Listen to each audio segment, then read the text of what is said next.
Hey everyone, welcome back to the channel. In today's quick tutorial, I will show you exactly how to import a custom email template into your Mailchimp account in 2025, whether it's in HTML or a zip file with images.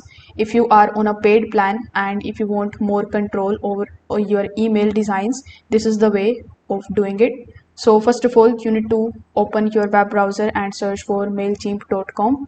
Then you need to simply provide your login credentials and log in into your account. Now, once you have successfully logged in your Mailchimp dashboard, first of all, click on the option of campaigns in the left hand section. Now, click on the option of create in the top right hand corner of the screen. Over here in the left hand section, click on email, then select the option of template.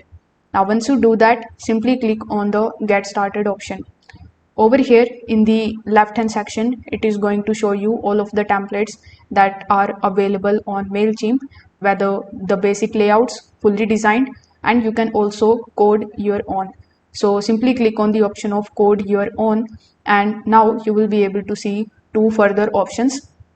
First of all, if you have the HTML5 only, you can simply select this paste in code option, then simply import the HTML, choose the file and upload it. If your design includes multiple images or the style sheets, you can use the import zip option over here. Make sure that the zip file contains one main HTML file and all the images are assets in the correct structure.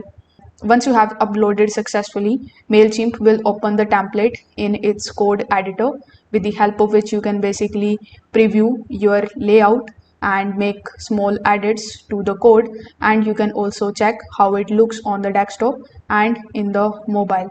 So once you are done with it, simply click on the continue to builder or save and exit in the top right hand corner of the screen. And when creating a new template, you can just simply use this saved template and choose the one that you have imported. So this is how you can do it. If this video helped you out, make sure that you like this video and subscribe to the channel. Thanks for watching.